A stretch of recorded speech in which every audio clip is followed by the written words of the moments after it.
SARS-CoV-2 or COVID-19 or the coronavirus has now been around for 6 months. The virus that has wreaked havoc on the planet on a scale never witnessed before. It is time to pause and reflect on the sufferings that we collectively as humanity have endured so far. It is time to mourn the friends we have lost to the pandemic. It is time to think about what each of us can do to help those who are worst affected by the economic impact of this pandemic. Today's episode is on the threats of racism, poverty, inequality and surveillance which have emerged in the last 6 months, but I'm going to focus on how the world has been reacting to them. Overcoming these upheavals will be the biggest challenge for us, the millennial generation, now and in the post-COVID-19 world.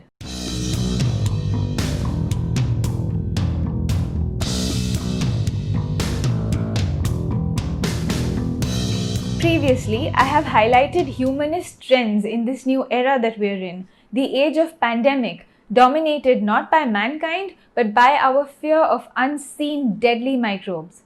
Today, I discuss our collective humanitarian efforts to stand in solidarity with and to help the victims of racism and poverty during this pandemic.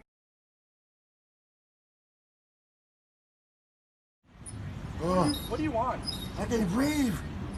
Please, the knee in my dick. I can't breathe shit. Bro, get up, get in the car, man. I will. Get up, get in the car. I can't move. I've been waiting the whole time, man. Get up, get in the car. Mama. Get up and get in the car right. I can't. The George Floyd murder in the United States by a sadistic police system has happened at a time when I think the millennial generation has had enough of the old order's nonsensical prejudice. Although the civil rights movement in the mid-20th century was supposed to have brought about an end to state-sponsored racism in America, racism continued to be practiced in many forms, from discrimination to prejudice, inequality, double standards, police brutality, and people suffered all over America and indeed all over the world. But what has changed now is this. My generation has decided that we are not going to endorse the norms of previous generations. We are seeing young people and white people participate in the Black Lives Matter movement on a scale never seen before. And there were no great speeches to have propelled this. In every country in the world, George Floyd, Breonna Taylor and Ahmaud Arbery have become household names. It is as if we have lost one of our own. At times the demonstrations were unruly. Sometimes they were accompanied by looting and arson, which was unconscionable. But for a few days this week, it really seemed as if COVID-19 had expurgated the deadly virus of racism. On our phones and TV screens, we saw what has not been seen since the civil rights movement of the 1960s. White people and black people locking arms to fight racism. So you can see there are people like this man who just came up to check on us and they're saying this is not okay. I can hear other protesters saying, don't do this. You're doing this to your own people. You're making us all look bad. They have a message they want to get through and this is not it, Mark. Merely a completely different atmosphere there from what was seen in Minneapolis, because we did see really heavy confrontation with the protesters and police. But here it doesn't look as violent as that. As I say that, it looks like there was some confrontation, but it seems like a different mood. Yeah, it's just very, oh, there we go again, back. It's just very tense, Mark, you're right. The demonstrations in the civil rights era were often marked by police brutality and attacks by white supremacists. There was not much racial unity during those demonstrations. The people in the processions were mostly people of color. With notable exceptions, the white people either sympathized from a distance or tried to disrupt them violently. But in the first big anti-racist upsurge of the 21st century, we saw white people lead from the front. We even saw white policemen openly show empathy with the protesters. Folks, what's behind me is why we're here. We're not here for you. We're here because of the fire. Right? We're here because if you take things down, we hear you. Okay? We want to hear you. Hey, he admitted, hold on real quick, don't go nowhere.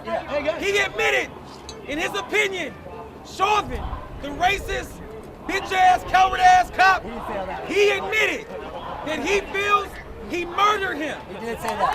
He admitted he feels he murdered him. From the video he saw, he said he was killed in cold blood. No bottles. Hey, no bottles. Do not throw anything.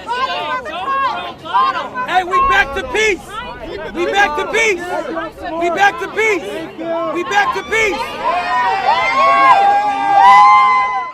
These unprecedented images from America gave goosebumps to people all over the world, especially us millennials. They gave us hope that perhaps the pandemic age will unite people to rally against social injustice and corruption. From racism in America, we now travel halfway across the world and talk about poverty in India. Poverty which is synonymous with inequality, social, economic and political. In a previous episode dedicated to inequality, I had started off with Rabindranath Tagore's warning to the elites of India that those you push to the bottom are actually dragging you down with them. The French political scientist and historian Alexis de Tocqueville had in the 1840s written that Europe's rich classes better beware that they were sleeping on top of a volcano, by which he meant the growing angst of the poor and exploited masses. In that episode, I talked about how these famous men are now being vindicated and that we, the millennials, are the worst off for it. In India, the suffering of the poor, starving people who move from state to state selling their labor, the so-called migrant laborers, is being reported. The Indian government's treatment of these migrant workers is being condemned worldwide. First, they were prevented from returning to their homesteads because of nationwide lockdowns imposed in a hurry.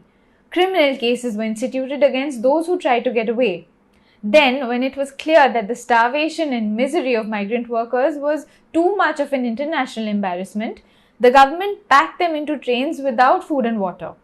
This is one of the biggest humanitarian crises seen in the time of COVID-19, and it will haunt the Indian government in the foreseeable future. Just like the racist murders in America, these articles, videos and photographs moved millions around the world at the precise juncture when the coronavirus strike rate made the inequalities of society all the more evident. The virus has affected more poor people than rich. In every country, those in poverty or belonging to marginalized communities are dying at a much higher rate than those whose wealth assures them better protection in terms of immunity from disease and better access to healthcare. The migrant worker crisis has inspired much social activism, volunteering, and relief work. In a previous episode, I had talked about the mutual aid movement. What we see today is a form of that. Instead of being silent spectators to the destitution and government indifference, we are seeing people mobilize money and resources to help migrant workers. Now let's talk about a third great threat before us in the age of pandemic. The exigencies of the coronavirus pandemic have made global citizens forego their right to data protection. Our governments and private corporations are stripping us of our privacy by trying to open up access to personal data, or in other words, by lowering privacy protections. We are becoming transparent before them. Sure. So there's some really amazing ideas that I think any of us would be happy to hear. If we think our phones might help us get outside our houses and start the economy and start our lives back up again, that sounds on the surface really wonderful. There are a lot of problems with the idea, however. Being able to trace our location is something we haven't figured out in the last 10 or 20 years we've been talking about.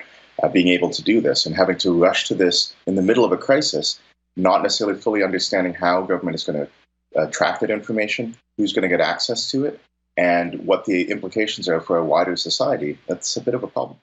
There are reports of user data and privacy being compromised by apps for contact tracing, video conferencing, and digital payments, which are being relied upon almost to the point of being indispensable.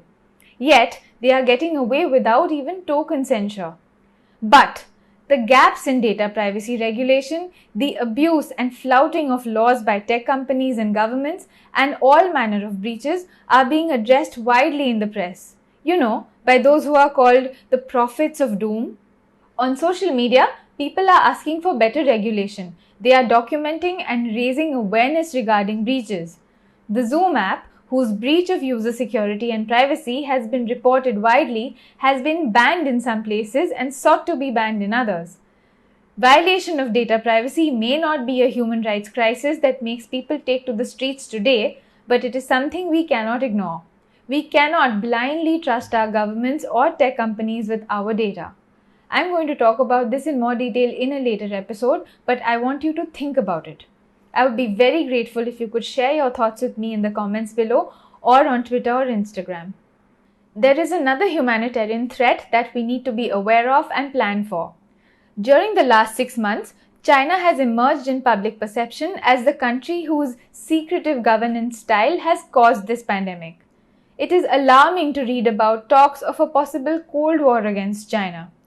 It will be the responsibility of our generation to ensure that anti-China sentiments do not avalanche into something of 20th century proportions, like warmongering or slipping into near-conflict situations. The questions that the world demands answering should be directed against the government of China, not the people of China. Disagreement on Hong Kong, as well as on trade and technology, existed long before the pandemic. But experts say coronavirus has intensified the US-China standoff, raising the risk of what some see as a new Cold War. Much needed money that can be used for hospitals, ventilators and food security for the poor should not be spent on useless things like guns, tanks and fighter planes. Let us not allow our taxpayer money and our country's resources to be wasted on military build-ups and cyber wars. Cold wars and wars benefit no one but big companies and politicians. We should use every form of peaceful protest to prevent a repeat of that. We must ensure that we mobilize every kind of intellectual and artistic expression, including poetry, songs, and literature, and use social media to express ourselves. I began this episode with the demonstrations in the United States, which have revealed our generation's determination to end the tyrannies that have outlived the 20th century. I leave you with the hope that this fire will flicker in you as well. See you next week. Please stay safe.